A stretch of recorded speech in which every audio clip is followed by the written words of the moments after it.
네, 안녕하세요. 오늘은 이제 첫 시간입니다. 리니어 모델과 코릴레이션. 이게 어떤 말인지 설명하면서 이제 머신러닝의 아주 기초적인 리니어 모델이라고 하는 거를 한번 설명을 드리려고 합니다. 그래서 목차는 이렇게 맨 처음에 이 딥러닝이란 게 데이터 드리븐 디시전의 한 갈래거든요. 머신러닝도 물론 그렇고. 그래서 그게 어떤 컨셉인지 먼저 설명을 드리면서 이제 차차 모델이나 모델의 뭐 문제 이런 거를 설명드리겠습니다. 자, 데이터 드리븐이라고 하면 데이터에서 오는 거를 말하죠. 그러니까 데이터가 결정하도록 하는 거예요. 사람이 어떤 규칙을 설정하고 프로그래밍해서 막 이제 그런 규칙대로 얘가 돌아가고 그런 게 아니라 이 주어진 데이터가 패턴을 이제 주어진 데이터에서 뭐 사람이 패턴을 찾을 수도 있고 이제 머신러닝, 딥러닝이란 건 이제 모델이 이제 그 패턴을 찾겠죠. 그거대로 이제 자체적으로 데이터의 패턴을 기반으로 규칙이 설정되고 행동을 취하는 겁니다.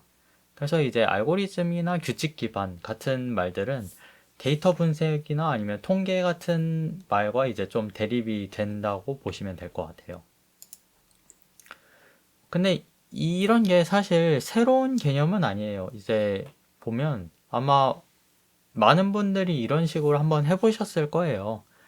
모 학급에 뭐 키나 몸무게 데이터를 얻었다고 가정을 해볼게요. 그러면 우리가 한번 뭐 그런 생각을 해볼 수 있겠죠? 키가 이 정도면 몸무게가 이 정도 아닐까? 이런 이제 그런 추론을 해볼 수 있어요. 그래서 그 추론을 하기 전에 우선은 데이터를 두 가지 형태로 이렇게 나타낼 수 있어요. 처음에는 뭐 굉장히 익숙한 표현이죠. 이제 컬럼, 테이블, 이제 이렇게 이제 컬럼들이 있고 열이 있고 테이블에 행이 있죠. 로우가 있죠. 근데 이런 식으로 표현한 거를 이제 이렇게 2차원 좌표로 표현할 수 있어요. 자, 이게 뭐 2차원 갑자기 나왔다고 해서 당황하지 마시고요.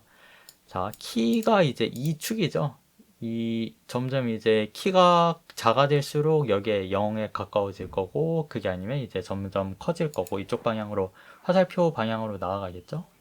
그리고 몸무게도 똑같이 이렇게 나아갈 수 있겠죠. 그래서 사실 이 두 데이터는 동일한 거예요. 동일한 건데 떤 식으로 나타냈느냐, represent 했느냐만 다른 거죠. 그리고 이 물음표를 한 거는 마마마라는 학생의 키는 아직 주어지지 않았지만, 죄송합니다. 몸무게는 주어지지 않았지만 키에 해당하는 이제 값이 있겠죠. 이 영역에서 어디일지 그냥 물음표를 찍어 봤습니다. 자, 그래서 좀 더 이제 일반화를 하자면 좌측 그림은 이제 이거는 우리가 코릴레이션이 있을 거라고 생각하는 데이터라고 보시면 돼요. 자, 아까 봤을 때 테이블에서 키가 커지면 몸무게도 점점 커졌잖아요. 그러면 키와 몸무게는 비례하네. 프로포셔널이라고 하는데 이거를 이제 상관관계라고 얘기를 하는 거예요. 코릴레이션이라고 하는 거예요. 이제 이게 커지면 키가 커지면 커질수록 몸무게도 커진다 라고 하는 거를 이제 키와 몸무게의 코릴레이션이라고 하는 겁니다. 그래서 이를 기반으로 이런 주황색의 모델을 만들 수 있겠죠. 왜 모델이냐고 하냐면 이거는 내가 어떤 키 값을 해주든지 간에 몸무게 값을 얻을 수 있잖아요. 자, 이 파란 직선에 해당하는 키가 있어요. 키 데이터. 아까 이제 이거였겠죠?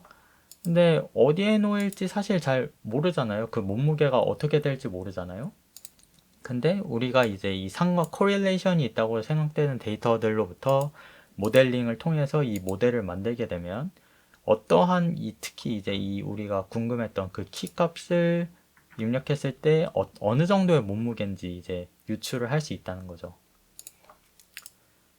뭐, 네, 엄청나게 많은 방법들이 있겠지만 이런 모델링을 하는 방법에는 이제 아주 간단한 이제 리니어 모델을 만들어 보겠습니다. 여기 보시면 이제 2차원, 2차원 그런 공간에 represent 됐는데 이제 선이 생겼죠? 그러면 이 선은 어떻게 되냐면 그냥 이제 2차 함수, 1차 함수랑 똑같아요. 네, A라는 이제 기울기 있고, B라는 바이어스, Y절편이라고 하죠. 그게 있고. 여기 Y 햇을 썼는데, Y 햇을 쓴 이유는 이게 이 빨간색이 정확한 값이 아니라는 거예요. 정확한 모델이 아니라는 거예요. 왜 정확한 모델이 아니냐면, 우리가 이 코릴레이션이 있을 것으로 생각되는 데이터들을 통해서 이 모델링 한 거잖아요. 그러면 이거는 어떤 정확한 진짜 이 키와 몸무게의 상관 코릴레이션에 따라서 정확한 이제 수학적인 아주 정확한 수학적인이 아니라 의학적인이겠죠. 의학적인 뭐 그런 분석을 통해서 유출을 해낸 게 아니라 그냥 이 데이터 보고 그냥 생각을 해낸 거죠. 그래서 y 햇이라고 표현을 한 겁니다. 자, 그러면 뭐 a랑 b라는 계수가 생겼잖아요. 이 계수를 코에피션트라고 해요. 그래서 코에피션트를 결정하는 문제로 바뀐 건데 이게 이제 이 a랑 b라는 코에피션트를 이제 좀 추상적으로 얘기해서 파라미터라고도 얘기할 수 있어요. 뭐 GPT 파라미터 뭐 몇억 개, 몇백억 개, 몇천억 개 이런 얘기 하잖아요. 그게 그 파라미터입니다. 똑같은 겁니다. 그래서 우리가 그런 생각을 해볼 수 있어요. 이렇게 모델링을 단순하게 하려고 하면 그러면 어떤 게 좋은 모델일까? 어떤 게 좋은 함수일까? 그렇게 생각을 해보면 이제 일단은 주어진 데이터에 대해서는 이제 에러가 적어야 될 것 같아요. 그쵸? 그 에러를 그러면 줄이는 방법이 뭘까 하면 그냥 이제 이 에러들을 값을 계산해서 제일 작게 만드는 A랑 B를 파라미터를 찾으면 되는 거죠. 자, 그래서 프리딕션 있어요. 우리가 생각하는 예측값, 이 키 데이터가 주어졌을 때 얘의 몸무게, 그게 이제 answer고 우리가 추측하는 건 prediction이죠. 이게 이 평균이 최소화되도록 만드는 게 이 평균이 이제 평균 로스가 되겠죠. 에러가 되겠죠. 보통 로스라고 표현을 많이 합니다. 그래서 이 로스를 평균적으로 제일 많이 줄여주는 모델이 이제 우리가 여기서 원하는 제일 직관적인 모델입니다. 그래서 이 수식은 뭐냐면 i라는 이제 데이터의 인덱스가 있을 거잖아요. 데이터가 몇 번째 데이터, 몇 번째 데이터. 방금은 여기 학급에서는 학생 이름으로 표현을 했죠. 그래서 이게 결국에는 우리가 추측하는 AXI 플러스 B, 이게 Y hat, 그러니까 모델이었죠? 우리가 이제 학습하려고 하는. 이거가 이제 YI, 얘는 햇이 안 붙었죠. 왜냐하면 정답이기 때문입니다.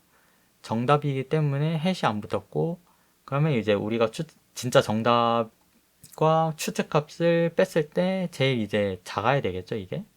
이 시그마는 이제 평균, 다 합한 거죠. 인덱스에 대해서 n까지. n개의 데이터가 주어져 있을 때. 그래서 우리는 이제 이거를 머신러닝 교과서에서는 이거를 실제로 어떻게 줄이는지 OLS라는 방법으로 다 이제 설명을 해요. 근데 우리는 마법의 지팡이 같은 걸 쓸 겁니다. 알그민이라는 알그맥스 뭐 이런 걸 쓸 거예요. 자, 이게 뭐냐면 우리가 A랑 B를 사용한다고 했죠. A랑 B를 사용하는 게 아니라 찾아야 된다고 했죠. 이거를 우리가 로스를 설정을 했잖아요. 로스 수식을. 이거를 미니마이즈, 최소화하는 A, B를 찾아라. 찾았을 때 A랑 B를 A 햇과 B 햇으로 표현을 합니다. 찾는 거는 나중에 딥러닝 때 자세하게 알려드리겠지만 어쨌거나 이 마법의 지팡이를 통해서 수식만 정해주면 A 햇, B 햇을 이제 찾을 수 있다고 가정을 해보면 그러면 로스 수식을 이제 잘만 설계하면 뭐든지 다 할 수 있겠네요 라고 뭔가 생각이 들 수 있겠죠. 그래서 이 최소한다는 목적을 이제 가진 거니까 목적을 설정해 준 거잖아요. 그래서 오브젝티브 펑션이라고 부릅니다. 아니면 로스 펑션이라고도 불러요. 둘이 똑같은 말인데 죄송합니다. 둘이 똑같은 말인데 로스 펑션도 기억을 해 두시는 게 좋을 것 같습니다. 네, 이것도 중요한 얘기입니다. 자, 이거는 뭐 n개 피처에도 적용할 수 있어요. 그러니까 피처라는 거는 열이 있었잖아요, 방금. 근데 키와 몸무게만으로 뭔가, 그러니까 예를 들어서 키 데이터만으로 진짜로 몸무게를 예측한다 하면 좀 어렵죠. 그것보다는 좀 더 구할 수 있는 데이터, 최대한 많은 데이터를 구하는 게 좋겠죠. 그래서 뭐 이거를 이제 열을 피처라 그래요. 그래서 피처가 뭐 몇백 개가 되든 몇천 개가 되든 이걸로 다 똑같이 적용할 수 있습니다. 뭐 네, x1i, x2i 이렇게 뭔가 수식은 되게 복잡해 보여도 사실 그냥 이거예요. 키. 뭐 몸무게를 예측하려는 거면 이건 뭐 남자인지 여자인지가 되겠죠. 이거는 이제 그건 그 사람이 이제 여성, 남성 둘 다 가지지 않는다고 가정할게요. 죄송합니다. 그러면 이제 남자 아니면 여자겠죠? 그거를 1과 0으로 표시를 하는 거예요. 그냥. 네. 이 1은 이제 남자 1,0이라고 할 수도 있는데 이거는 남자라는 뜻이고 반대는 여자라는 뜻이죠. 그래서 이 세타라는 걸로 이제 우리가 파라미터를 계속 얘기를 했잖아요. 이 세타가 보통 파라미터들의 이제 A, B, C, D 이것들을 다 총망라해서 부르는 거를 뜻합니다. 그래서 앞으로는 이 세타 볼드체가 되겠죠. 볼드체는 여러 개의 값을 갖고 있다는 얘기여서 이제 이 표기 노테이션들은 xi, 자 여러 개의 값이 있죠. yi는 지금은 하나의 값이지만 여러 개를 예측할 수도 있겠죠. 그리고 파라미터는 세타라고 부릅니다. 세타 볼드체가 되어 있죠. 왜냐하면 피처가 여러 개고 그에 따른 코에피션트도 여러 개니까. 그래서 사실은 그렇게 많아지면 이런 식으로 시각화를 하기가 참 어려워요. 그래서 그거에 대해서는 조금 나중에 이제 자세히 설명을 드릴 거고요. 일단은 이렇게 좀, 어, 제가 이렇게 최대한 이제 단순한 예시를 들면서 표로 레프레젠트 하는 거를 설명을 드렸지만, 그래도 결국에는 이렇게 뭔가 직관화가 이제 사람의 뇌로 그릴 수 없는 그런 데이터에도 연결고리가 있다라고 뭐 이해를 해주시면 될 것 같습니다. 그래서 모델은 f라는 이제 함수를 보통 지칭할 때 f를 쓰잖아요. 여기서는 f 세타라고 표기를 할 겁니다. 이 괄호는 일단은 무시하셔도 됩니다. 자, 근데 여기에는 우리가 뭐 다 이제 잘 됐고 뭐 이게 여태까지 잘 됐으면 이거 똑같은 걸 계속 배우겠죠? 근데 그게 아니기 때문에 뭔가 딥러닝이고 뭔가 새로운 게 계속 생기겠죠? 자, 이게 문제가 뭐냐 하면 데이터 드리븐이란 것은 현재 주어진 데이터를 기반으로 현재 주어진 데이터를 제일 잘 설명하는 틀을 만든다는 겁니다. 그러니까 우리가 경험했던 데이터와 현상을 어떤 틀에 끼워 넣은 거죠. 이거가 새로 발생하는 데이터에 딱 잘 맞는다는 보장이 없어요. 그래서 우리가 이 의미 있는 모델링을 하기 위해서는 우리가 주어진 경험한 데이터들이 이제 앞으로도 계속 그런 비슷한 유형의 데이터가 발생할 것이다 라는 가정이 필요합니다. 이게 엄청나게 많은 수식들과 그런 게 함축된 말인데 뭐 그냥 만들어 봤습니다. 어쨌거나 모델링을 위해서는 네, 이런 가정이 필요합니다. 그리고 근본적인 문제가 있죠. 이거 같은 경우는 최근에 이제 연구가 확 뜨기 시작한 분야인데, 자, 코릴레이션은 상관관계인데, 커제이션은 인과관계라는 말이거든요. 근데 이 상관관계가 인과관계는 절대 아니죠. 그러니까 예를 들어서 우리는 키가 이제 몸무게랑 연관이 돼 있다는 걸 잘 알아요. 왜냐하면 뭐 키가 커질수록 자연스럽게 뭐 뼈도 클 거고 뭐 신체 사이즈 다 클 거잖아요. 근데 몸무게가 크다고 키가 큰 건 아니죠. 그쵸? 키가 크면 보통 몸무게가 큰데 반대는 적용이 안 되잖아요. 근데 우리가 만든 이 모델에는 그런 게 없어요.